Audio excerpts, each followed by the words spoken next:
Well, hello, film festival friends, and welcome to a very exciting episode of Certified Forgotten. I am Matt Monagle. I am one half your Matt hosts, and I'm joined as always by, get my video right, this guy right here, Matt Donato. How you doing, bud? Hi, video left. I'm doing good. How are you doing? I'm doing well, thank you.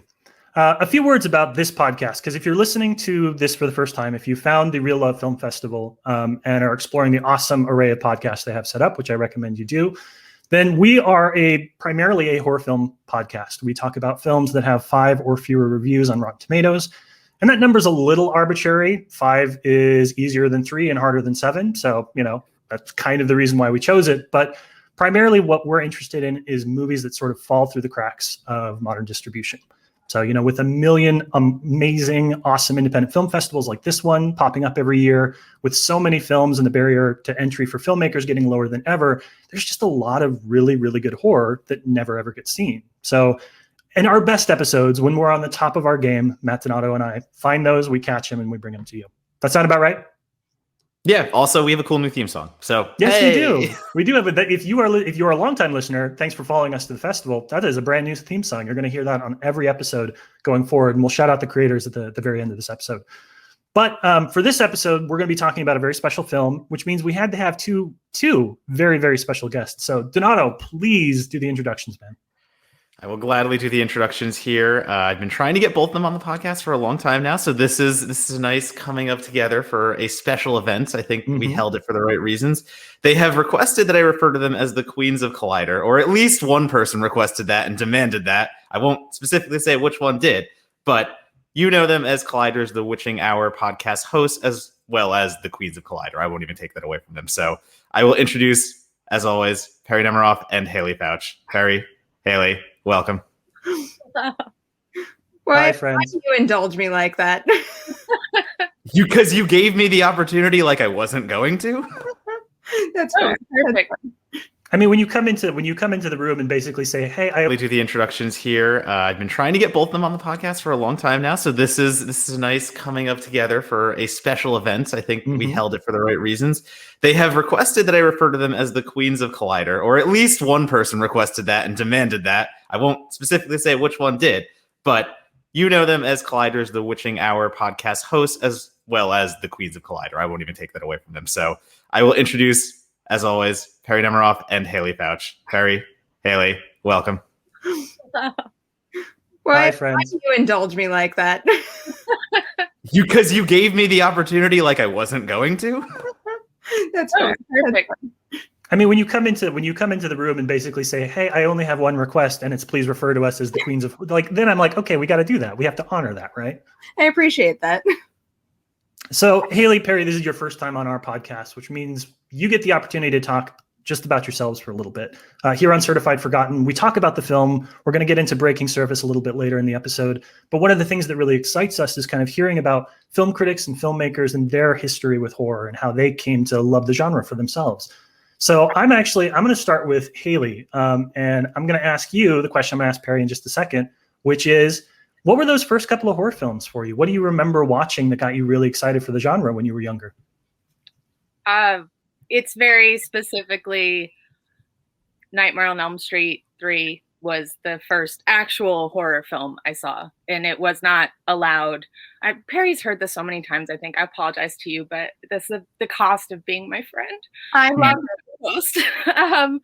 I went to a sleepover. I was super not allowed to watch R-rated movies in my household, but that household had more relaxed rules, and I came home with a bunch of nightmares and a new obsession.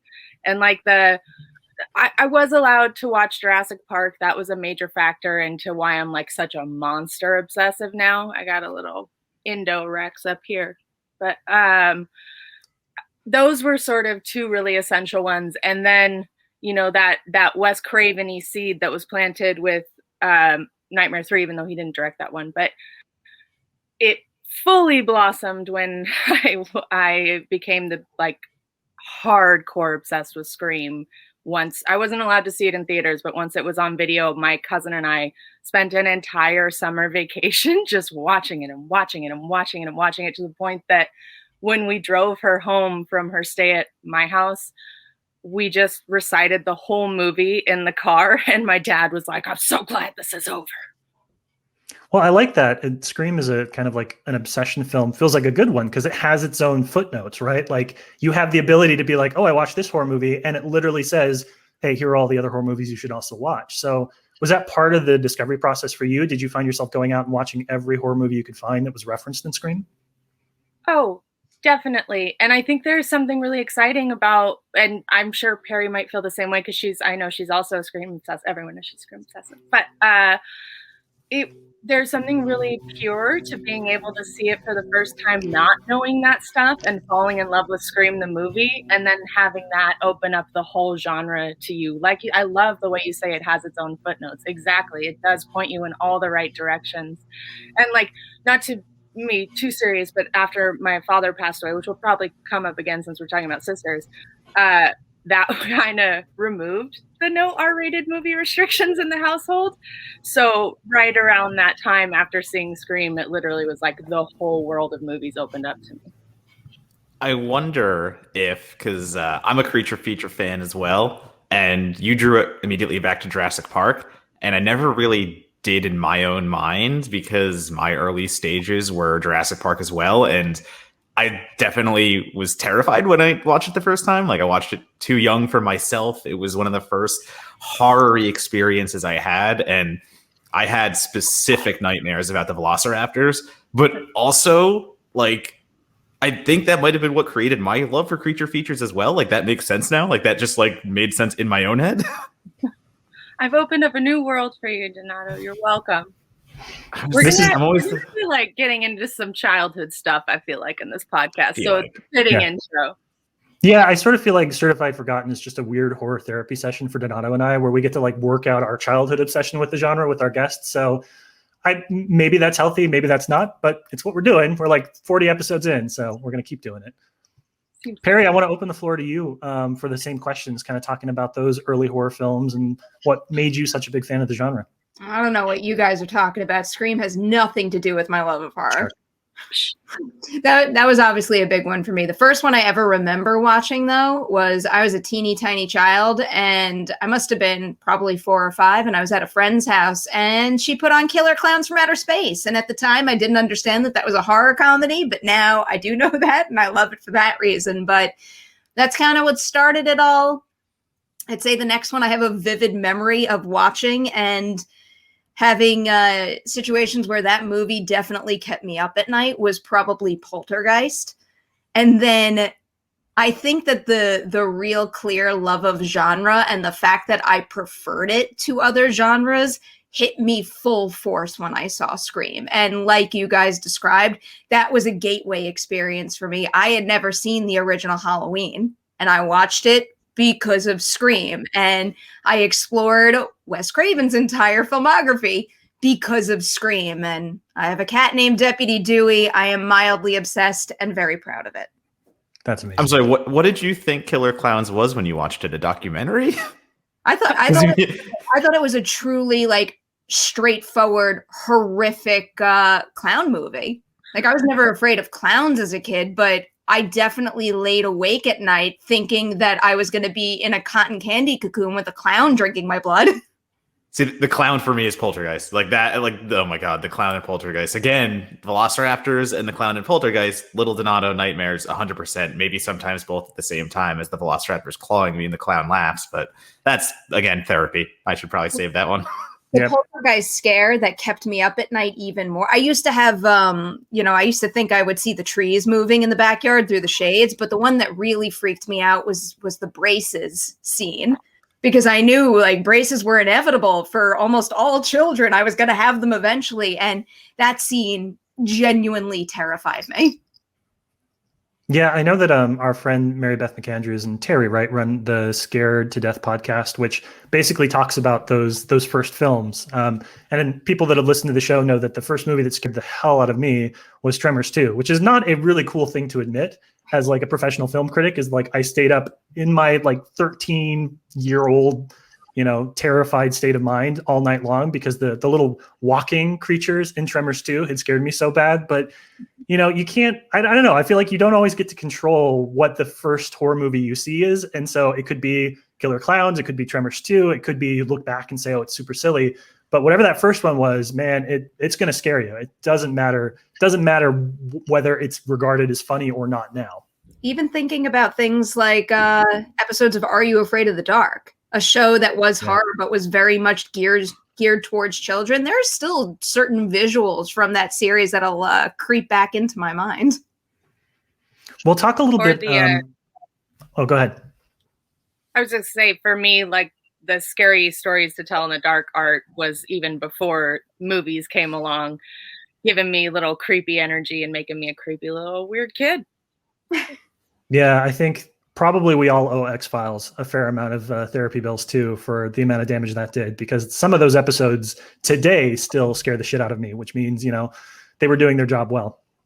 Independence Day in theaters was the first time, like, my dad was like, all right, go see the movie. Your mom's not home. Go with your friend. Your friend's mom will take you.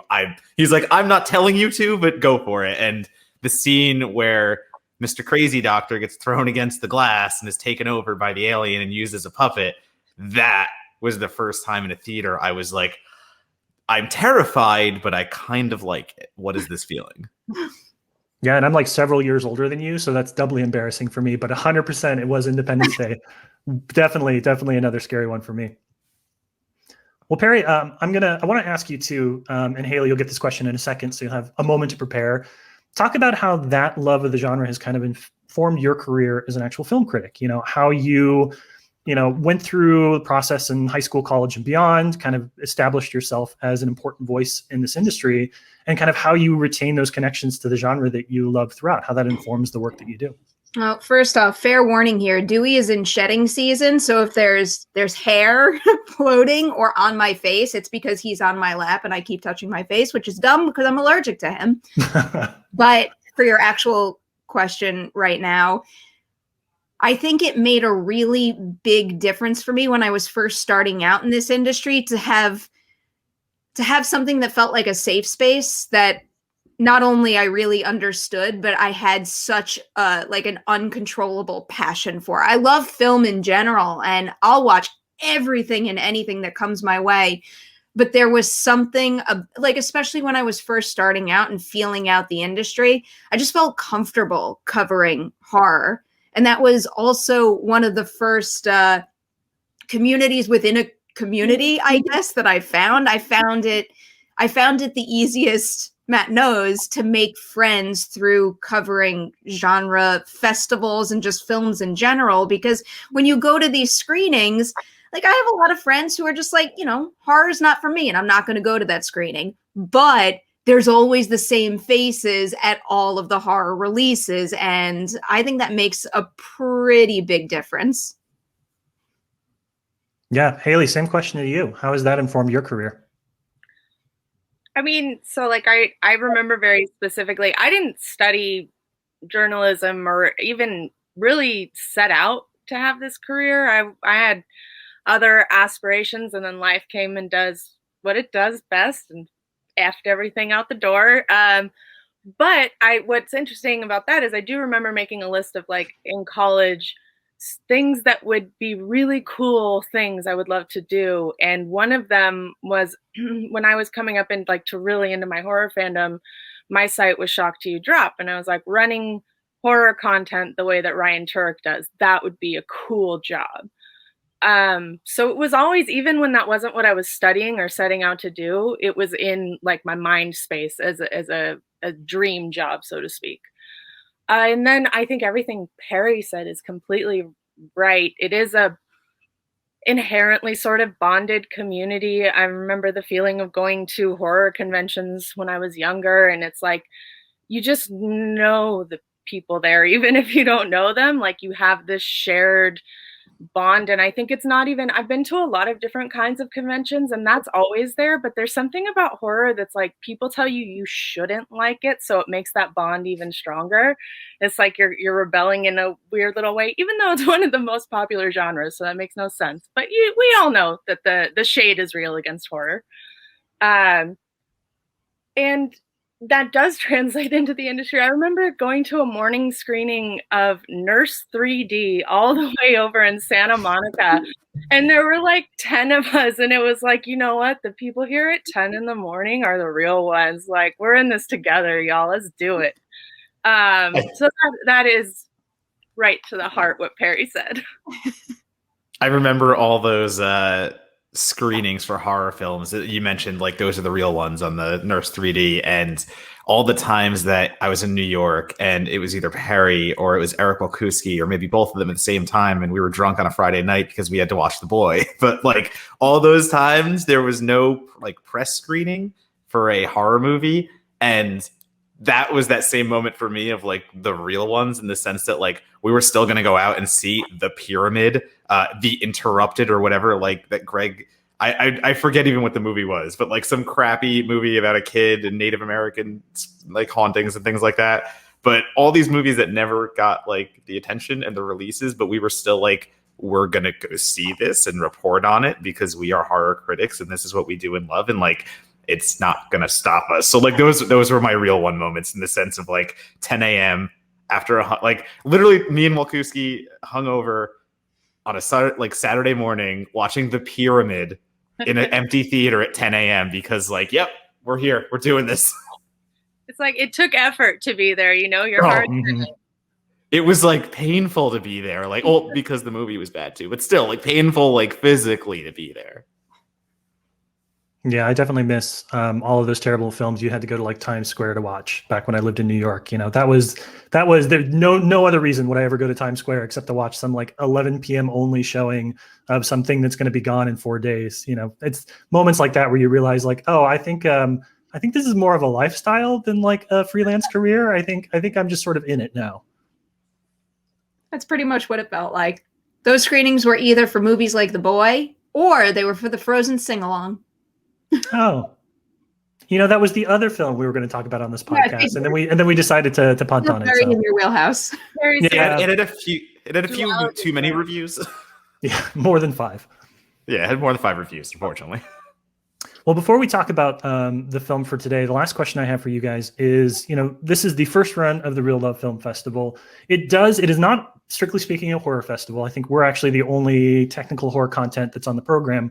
But it has its roots in the Brooklyn Horror Film Festival, has a little bit of roots in Nightstream because of what some of the programmers have done and the contributions they've made to those festivals. So, Haleigh, I'll start with you.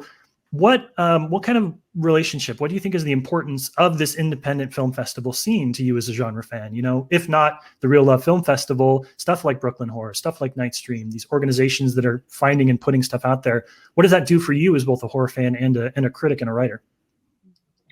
Well, it is that community thing again, right? And that's where you find a lot of your ride or dies, is at these really niche festivals. And I mean, I helped program Real Love, so I'm like in it with this festival. Yeah. And I think it's when Joseph, the program director or festival director, came to me, I was surprised because I have not programmed a festival before, but I was like, all in. It's like, I'm such a dummy. I didn't like ask any adult questions about like, you know, how does it actually work or what's the payment scale or anything that like you should know. I was like, independent festival and I get to be a part of it in year 1 and help build it. Don't care about the rest. I'm doing it. And I like when it's the genre festivals in particular, we do have that sort of grounding shared thread that you get at the conventions, that you get at those 10 a.m. screenings, stuff like that. But I like the idea of this one in that it's celebrating like a broader concept. They also have ties to, you know, the North Bend Festival. And I feel like that's the same thing. It's like North Bend's about an energy. Real Love's about love. I love that. And I love that. But it makes me excited to see that sort of niche community built around other things that aren't just horror, because I think that's a really wonderful experience that everyone should get to have. And I've been to like some of the bigger, broader film festivals, but it doesn't have exactly the same like bro vibe. I don't know. There's just something about these smaller, really focused, the energy is so specific. The bonding is so specific. And to speak to like what it means as a writer or critic on that professional end, it allows me access to films that I wouldn't get to see, that wouldn't be on my radar, that you know, especially things like Fantasia and Fantastic Fest. There are international movies that we wouldn't get to see for a few years probably, and it's the best. I love it so much. I'm rambling, but I love it. It's really important to me. No, I like that you use the word niche to kind of describe it too, because I think, you know, for me as a film critic and somebody who loves independent festivals of all stripes, one of the things that I think these add is the ability to step outside of sort of the boxes, right? Because the larger film festivals, they care, not exclusively, but they do care about premiere statuses. It's about who gets the stuff first. And you know that you have so many buckets for this many films that are international, this many films that are genre-based. You know, they're trying to assemble a lineup that kind of has a few of those like set parameters on what you can have. And when you get into the niche film festivals, kind of like the subgenre or genre related festivals, something that's talking about love, something that's talking about horror, I feel like there's a lot more freedom to just program the things that get you excited, program the things that you can find. And you don't need to stay like, okay, wait, no, we already have 4 horror films, so we can't have a 5th horror film because that's going to blow up the balance of our programming.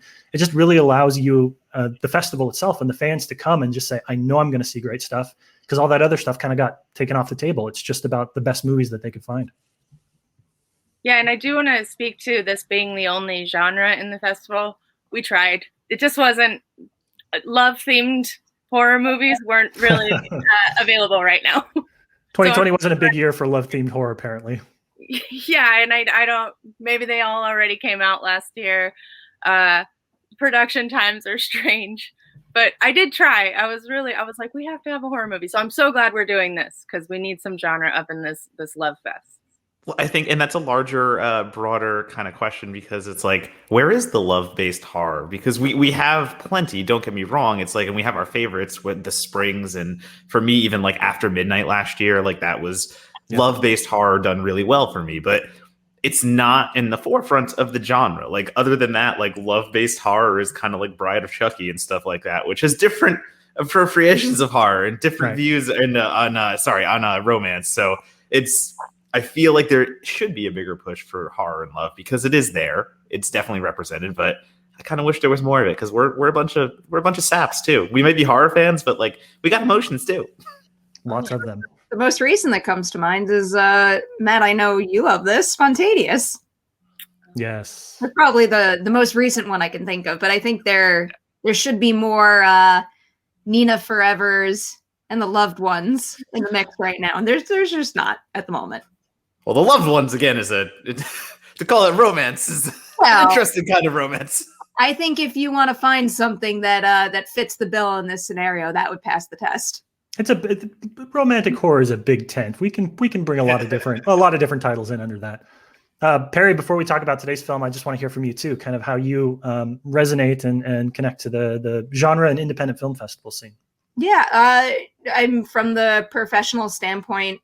First, no matter the festival, the opportunity to be one of the first to champion a movie and one of the first to make sure that really great movies wind up getting maybe distribution or just getting seen in general is something that really means the world to me. And it's like a major part of the core of what drives me to do this work. But then on a personal and I guess more selfish level, I don't know what I would do without having a steady stream of these independent film festival events where I can see and hang out with my friends. When I think back to, I guess, some of my favorite memories of even just the last 2 years, the first things that come to mind were, I guess I would say, North Bend, hanging out with Haleigh in a teeny tiny town. And I've never been in a town like that before. And just, I don't know, the idea of it being such a small, like close-knit group of people who were always at the same things every day, that was a really special and unique experience. I adore going to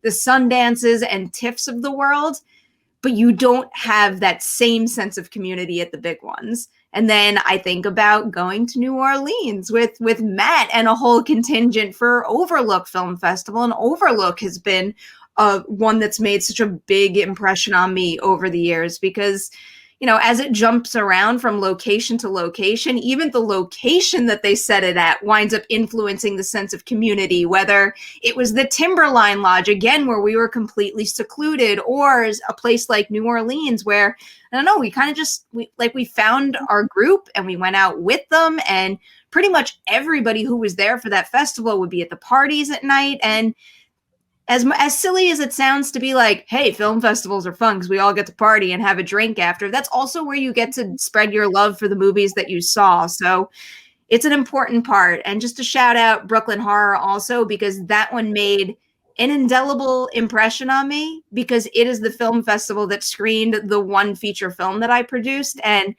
that might be one of the most memorable nights of my entire life. And Matt did such a good job hosting all of that, because there was a lot going on there. And it was just like, I was so proud to bring the people that I loved working with so freaking hard on that movie to that venue to share the movie with the crowd, but then also doing the horror trivia and everything. It just created the perfect vibe in that building. And I loved that night.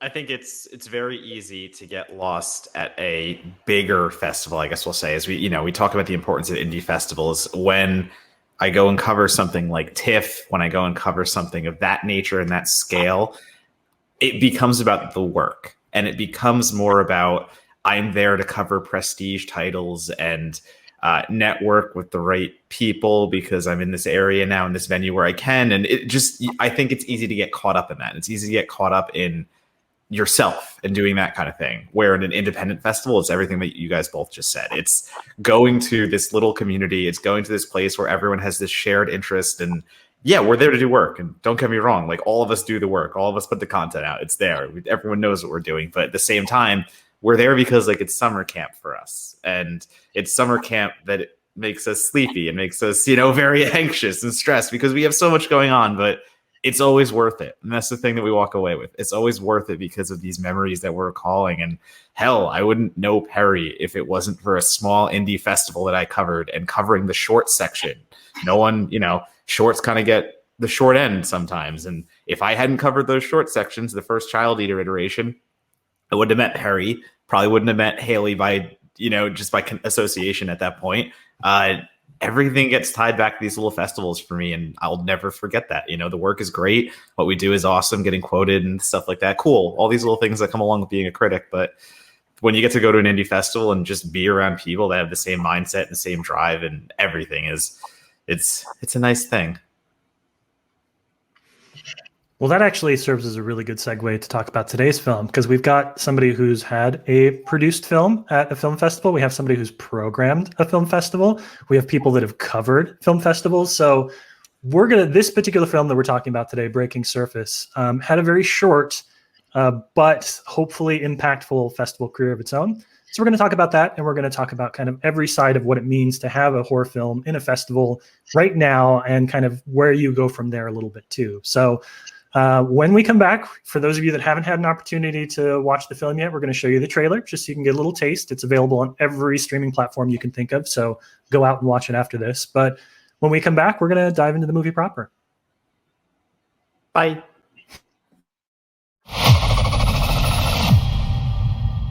Ska du simma? Jag ska dyka. Ida! Hej!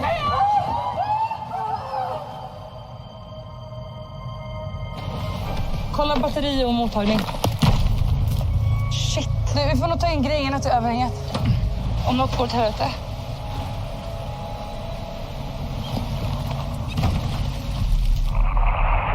Hur mycket luft har du kvar? 55. Titta! De var inte farliga, de är bara nyfikna. Vad hände? Varför stack de?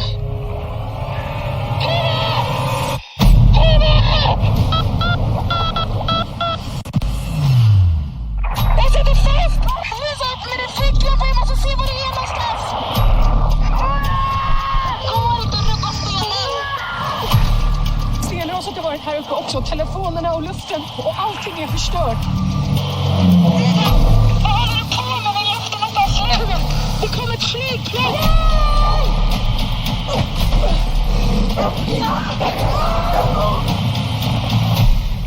Min luft är slut, vilken sekund!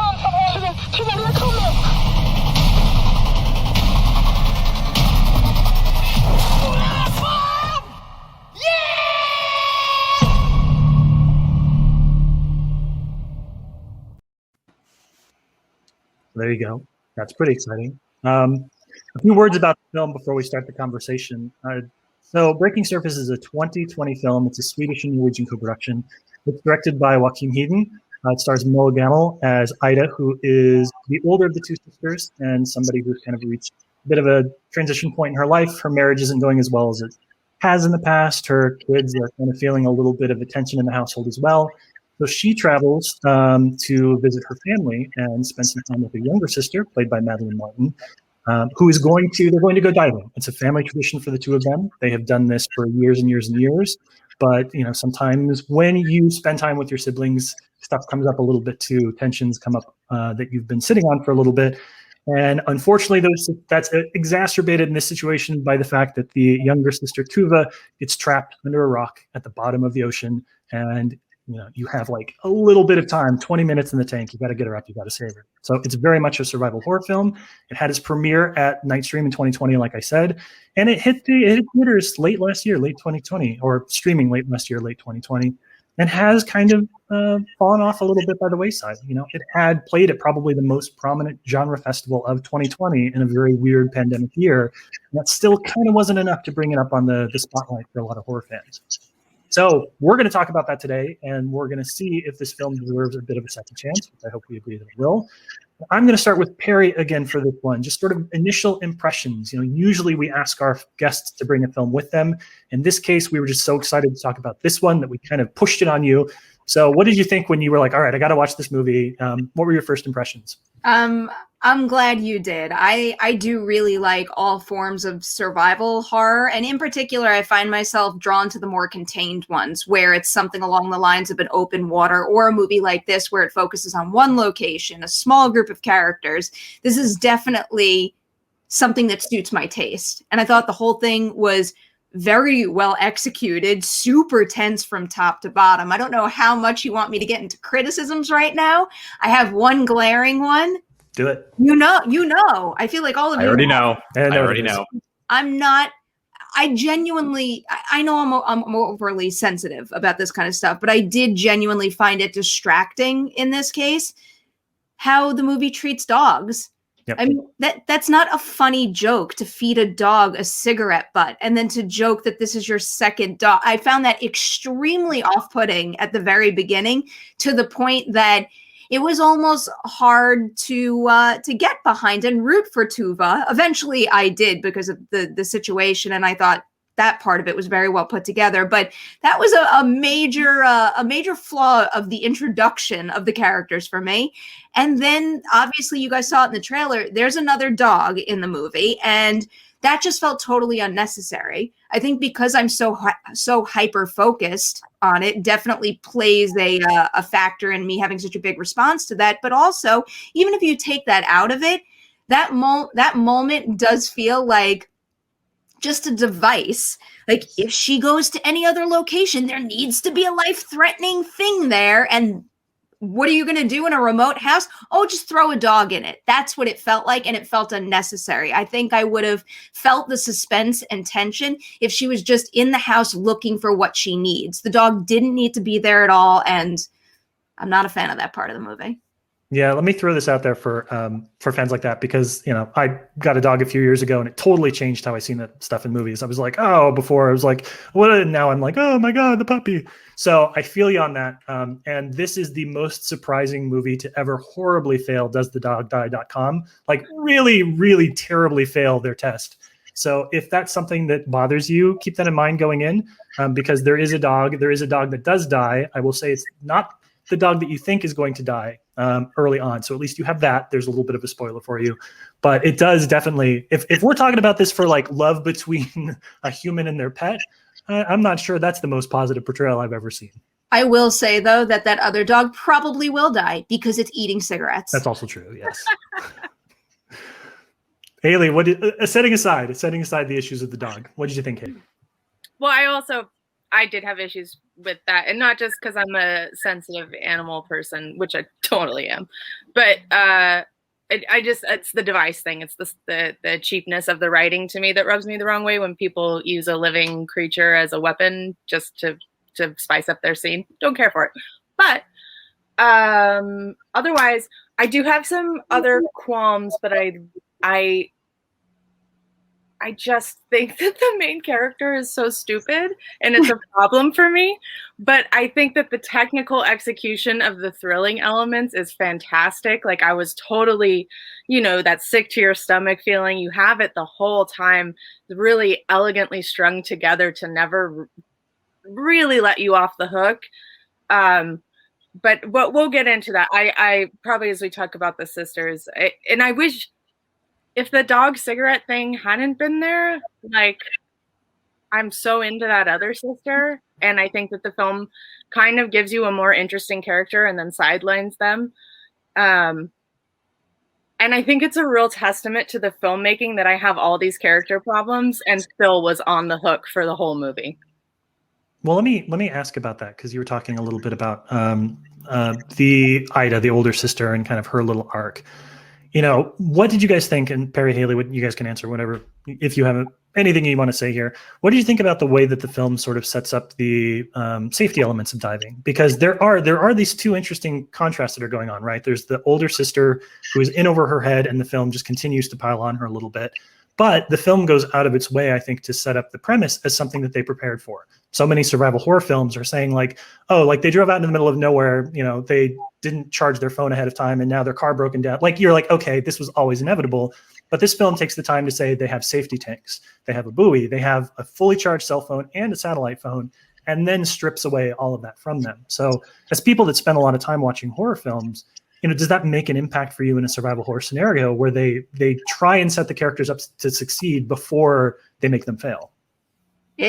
It's a positive and a negative here, because on the one hand, I can't speak to the authenticity of what happens in the movie because I know nothing about diving, but I fully believed everything they told me. And I appreciated getting all those details, because when you give all of that information effectively in the first act of the movie, when it comes back later on, it makes sense and it serves the story well. Where it frustrated me was exactly what Haleigh just brought up. I think the movie very well sells that Tuva knows exactly what she's doing. She does this for a profession after all. And as much as I understand sibling rivalry, having a sister of my own, Ida hasn't done this in a very, very long time. And Tuva at the beginning of the movie is so in control and so good at conveying this information and taking a breath and assessing the situation. And I trusted her implicitly.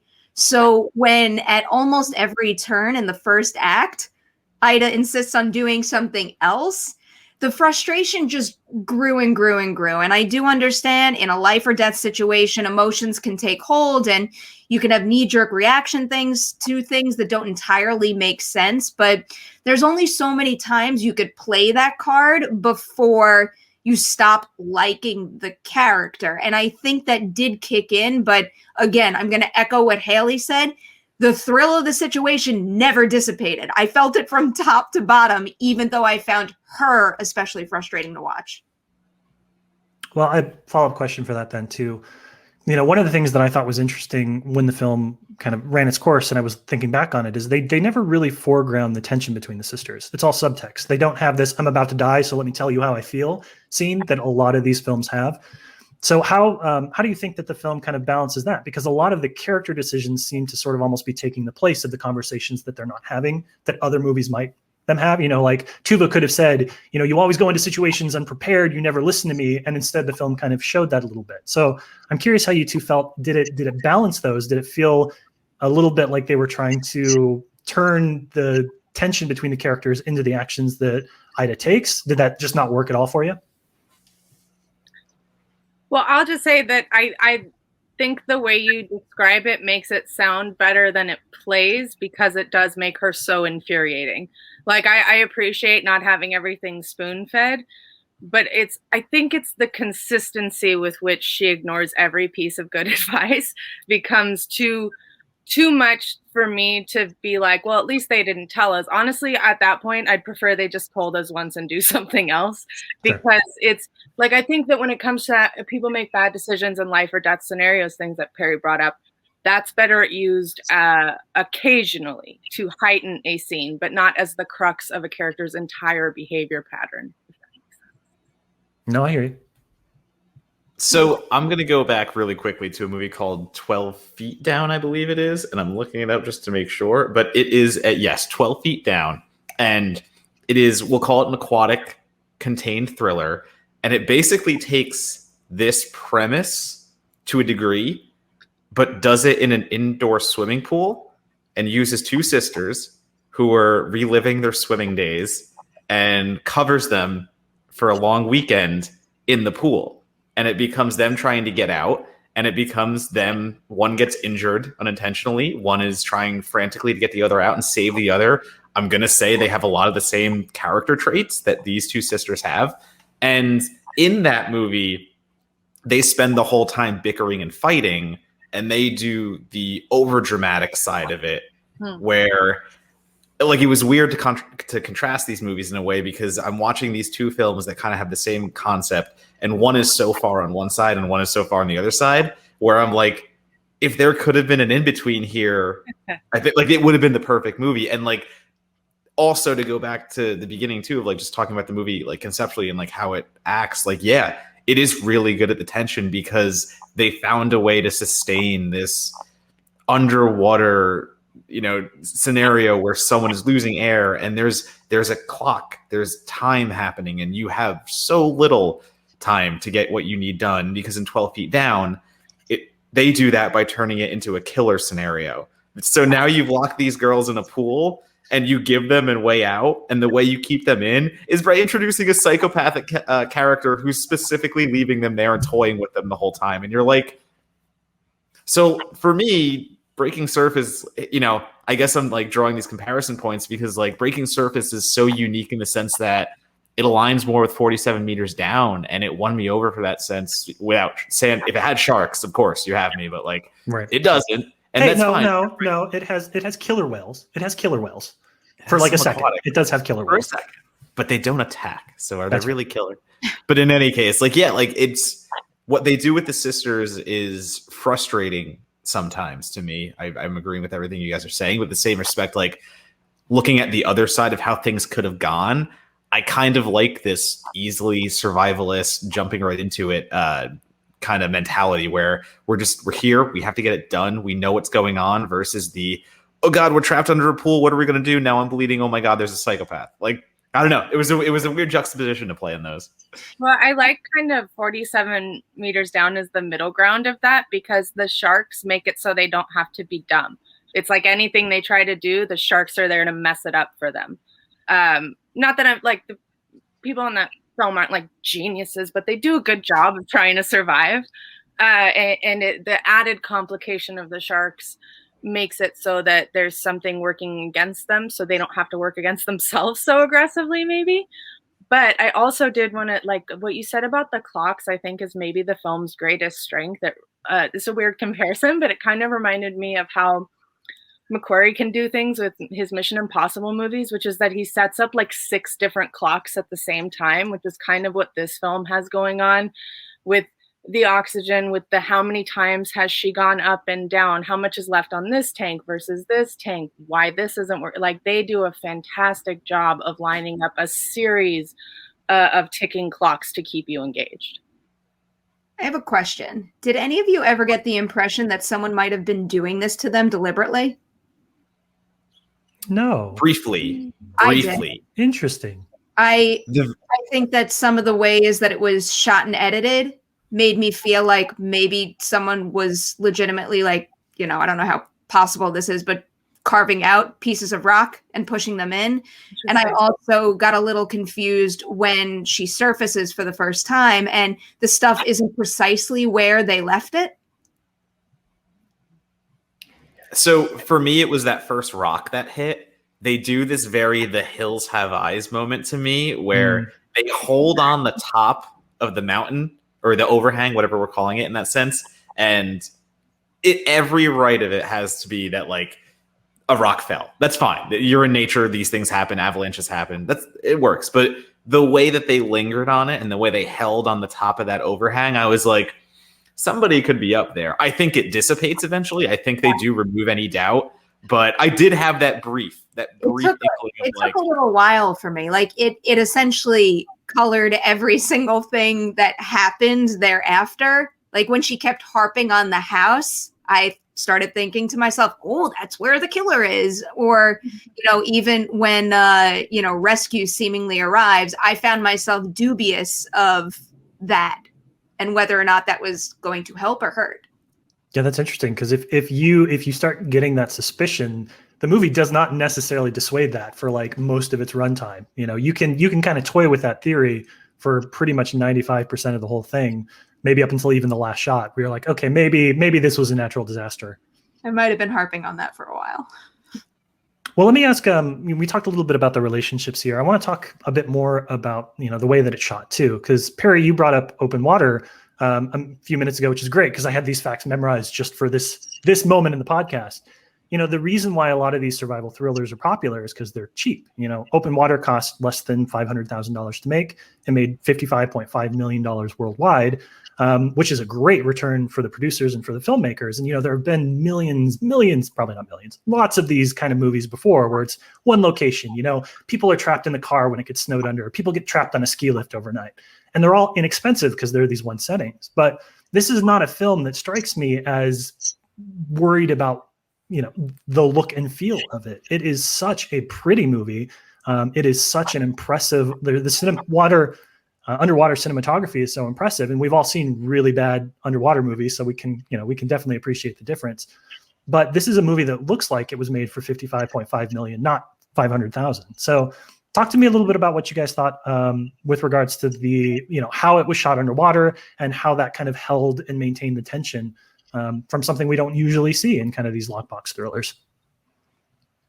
I think the way you describe it is spot on. It looks like it could be a $55 million movie, but shot on an itty bitty budget. And I just like how the cinematography always enhances the threat and the danger and how far away they really are from resurfacing, from breaking surface. I had to say it. We have a title. The other thing I really love about the cinematography, and this also speaks to the script too, is I like the combination of having me feel lost in the darkness of the ocean, in particular the bottom of the ocean, but also, like we were talking about earlier, giving me all of those diving tools to ensure that I did think that the characters had a clear sense of the geography, because geography in a contained movie is something that I could harp on that a lot. And I get very frustrated in movies that don't have a clear layout of that one location that you're stuck in. But here,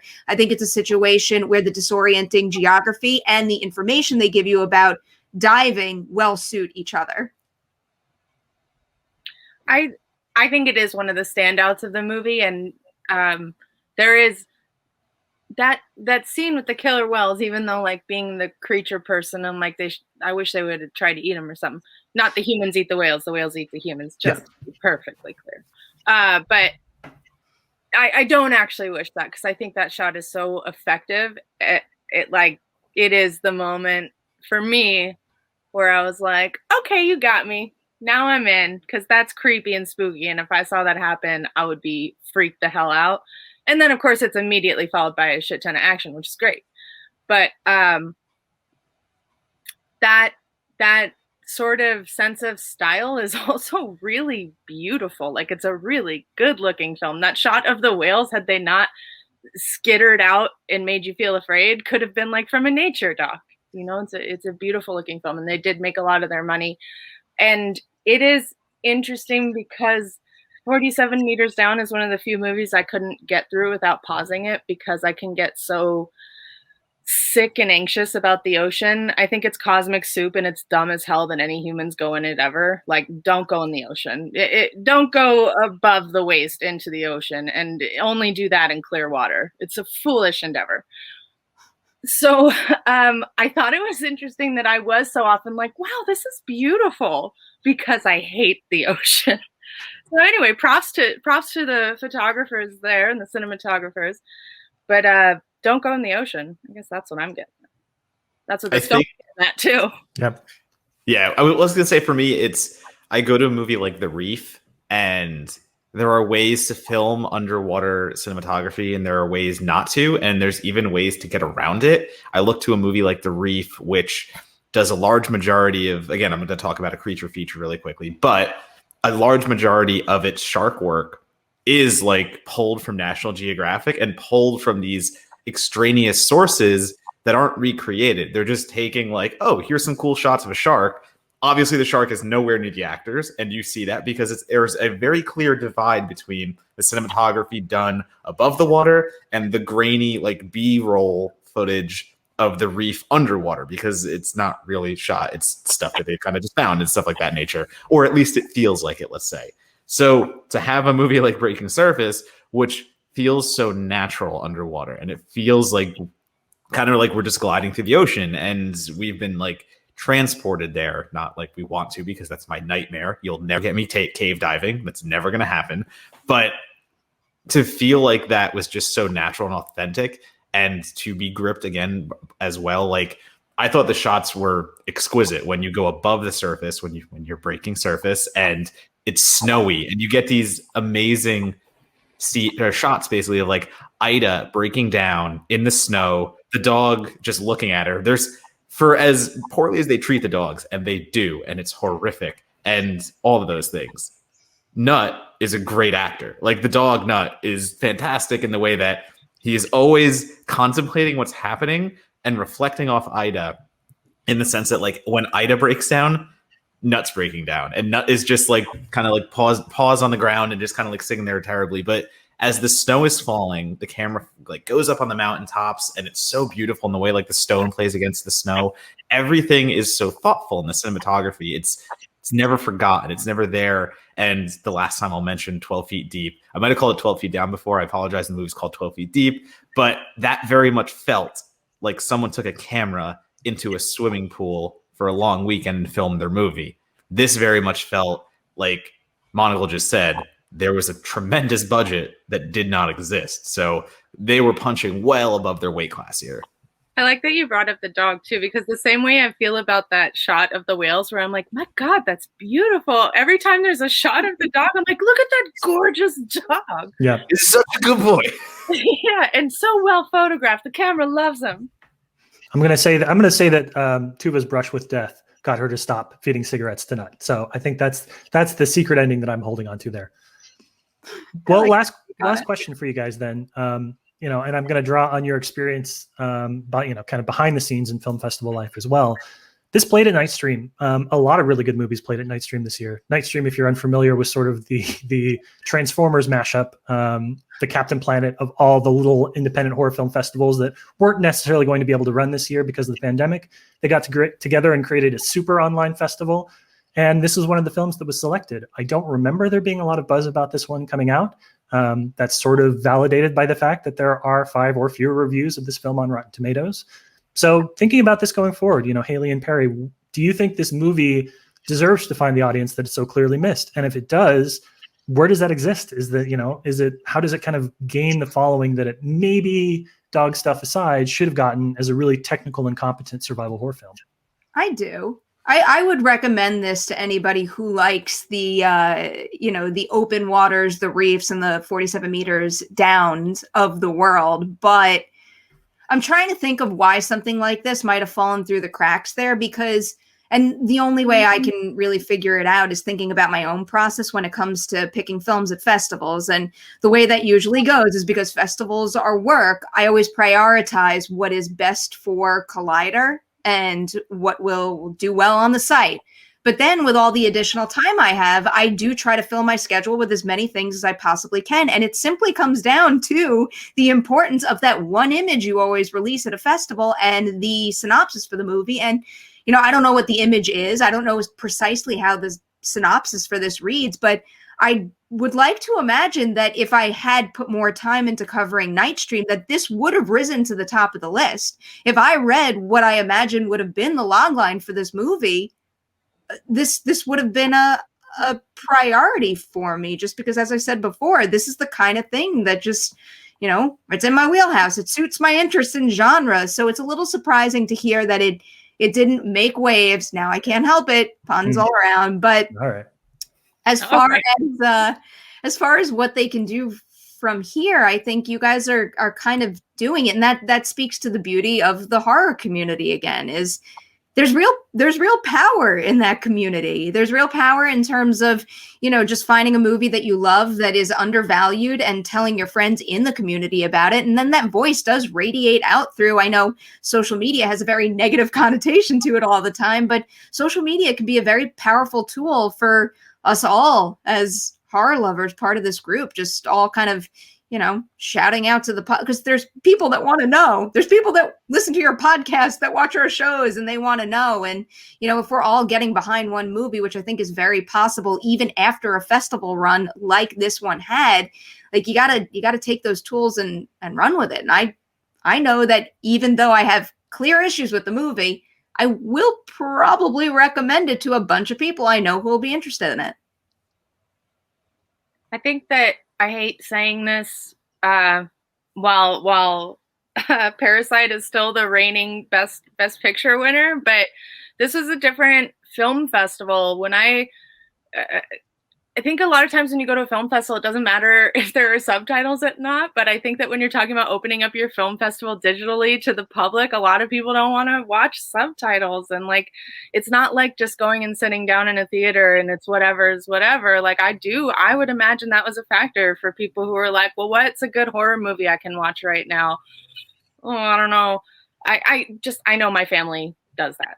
So I also didn't get a lot of buzz around this, so I don't know how much that goes back to the synopsis and marketing image that Perri mentioned, but I feel like usually I come out of a film festival pretty well aware of what played there, even if I didn't see it. Again, Nightstream was very different. It's not like you're at the bars, although we were kind of at the bar, but you're not at a real bar where you overhear people talking about every single movie that played. So that buzz probably spreads in a different way. As to a future life for this film, I totally could see it playing well on streaming. It's the perfect kind of lean, mean survival thriller that plays well on streaming. Was an Australian film, super mean, survival in the woods. Backwoods? No, dang it. It's not a creature. I won't remember. It's Killing Grounds? Yes, I was going to say Hallowed Ground or Buried Ground, which doesn't even make sense. But yeah, Killing Grounds. I only know because I'm always watching all the data on Collider. But once that went on Netflix, my review suddenly got a ton of random traffic. So I absolutely could see people finding this in that kind of way. Well, and I think that's interesting you bring up Killing Grounds too, because again, we all went to Nightstream. I was at Nightstream too, and I covered it pretty extensively. And it's the benefits of being at a Fantastic Fest or at a Fantasia is exactly what Haleigh just said. It's the fact that this probably would have played an 11 a.m. slot or maybe a 1 p.m. slot, 2 p.m. slot. And I would be getting to the venue as someone like Haleigh's walking out of the theater going yo, I just watched this aquatic horror thriller. And I would have been holy shit, I'm watching that immediately. I'm going to see that next time I can see it. But Nightstream, as we've all said, was a different festival. It was online. We're all stuck here in our own isolation, to say. And I didn't get buzz on movies. I didn't get that feeling of May the Devil Take You To, Queen of Black Magic. I didn't see people talking about these movies online afterward, so I had nothing to go off of. I just had my cursory glance of everything I'm going to pick from and put my schedule together. And I don't know how this wasn't marketed directly to me, because this is everything I want in a movie. And I didn't know about it at Nightstream. It didn't make my list. I didn't see it there. Someone's like, oh, it played Nightstream. I'm like, what? So yeah, there must have been something that didn't turn me onto it. And then going back to Killing Grounds, as you just said before, Killing Grounds went IFC Midnight, I believe. It got distribution by one of those bigger horror labels, and this did not. This went to Doppelganger Releasing, and this isn't a knock on them by any means, but as horror critics, a lot of stuff comes out. We know that, and we kind of rely on PR blasts. And this is inside baseball, but we rely on the PR blast. We rely on PR reps coming to us and selling their movies so that we can review it and put it out to the world and say you should see this. And I went back, checked my emails, and the email I received on Breaking Surface was literally I think the day it released, I got a single email that was like, Breaking Surface is out. Here's a link if you want to see it. Hope you like it. And it's kind of like, but that's already run our course. I need to, as critics, we have like embargoes to meet and there's all these things inside, but we need to be ahead of the game so that we can move forward. Because if I'm going to review something that comes out this week, I had to do that last week. That's just the way like this thing goes. So it was very odd to me that Breaking Surface just didn't make that push. It was at festivals. It played festivals. It didn't make that push for release. And it kind of just dropped on December 22nd in the thick of awards season for a lot of people, in the thick of holiday season for everyone. So it's like all these things came together and it just kind of swam under the surface. And if you look at Rotten Tomatoes, it has 5 reviews, but there's only 1 or 2 from the day of release. So I think that's a testament to people discovering it afterwards, because I found out about this by reading Megan Navarro's like top 10 list on Blade Disgusting, because she put it in there and she's like, hey, really cool aquatic horror movie. All of you should see this. And I'm like, yeah, I should see this. Why haven't I seen this? Why wasn't this thrown at me? And it's just baffling to me that a movie of this caliber that we've just talked about and that looks as good as it does did not have any kind of push that put it into the public eye, because the other 3 reviews on Rotten Tomatoes are like, one is from like a week ago, one is from like 2 weeks ago, and one is from like 3 weeks ago. So I think people are going to keep discovering this. I just don't know why it's going to take, or why it's taking this long, because it shouldn't be taking this long. It should have been up there up front in December. Well, if only somebody had a podcast that would bring on awesome guests to talk about these very kinds of movies, Matthew. Oh, wait, that's us, and that's what we do. Did we do that? I think we just did that. I think that we have just given, and I don't want to brag, and it's not a knock on the Night Stream folks, but I think we just gave Breaking Surface more love on this festival than it did on the festival that it premiered at. So I am hoping that if anything that we talked about, minus the dog stuff, sounds like something that you're interested in, that you'll go seek this out. You'll let us know on Twitter, the little handles that you kind of see on there as well, that you liked it. And, if people do see this, want to talk about it, or if they just want to engage with the Queens of Collider, Haleigh, I'll start with you. What are some good places for people that, maybe this is the first time they've seen you talk about film, they want to know what you're about? Where should they follow you on social media?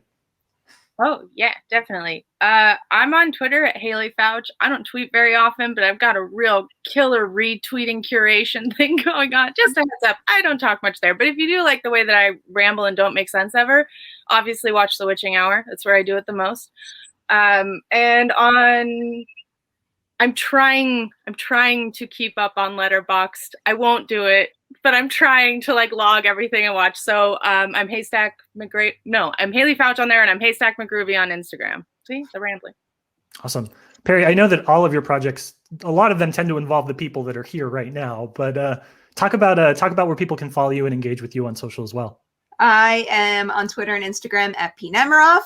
I do The Witching Hour on Collider with that one. I do the Merry Hour. I figured out little visual tricks now to get it done. I do the Merry Hour on my personal YouTube channel with that one up there. You could just search my name in YouTube and it should come right up. And this guy has been very happy this entire conversation. Now he's mad because I woke him, but he's literally been sleeping in my lap the entire time, which means he likes you guys. It's the dulcet sounds of the mats. That's what he appreciates. Donato, how do people follow you in the 400 new horror films you watch a week? You can follow me at Donato Bomb, as said in this nice little label right there, on Twitter, Letterboxd, and Instagram. Everything will be on the Twitters. Everything will be there on the Letterboxd and Instagram. I don't really use that much that often because I don't think people need a picture every day of my apartment. But when I go outside again, you'll see cool new pictures again. I want to know what you're eating, goddammit. Show me what you're eating. You don't want to see the same box mac and cheese every day.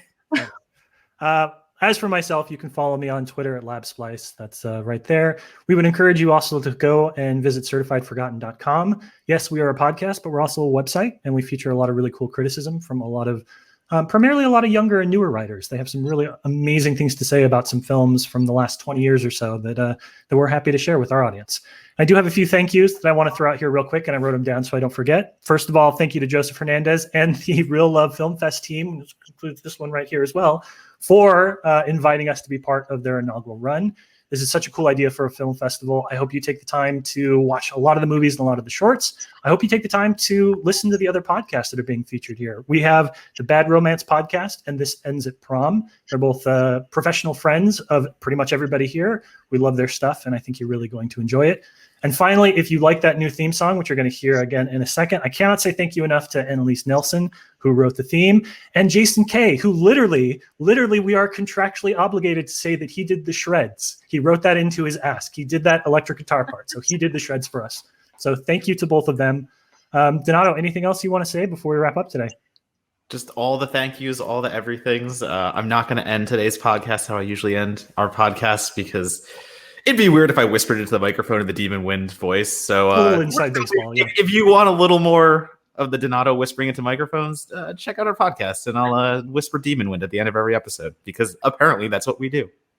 And one last big thank you to both Haleigh and Perri. You guys were awesome. We've wanted to get you on the show forever, and Donato's right. We saved you for just the right episode. So thank you so much. Thank Thank you. you for having us. Yeah.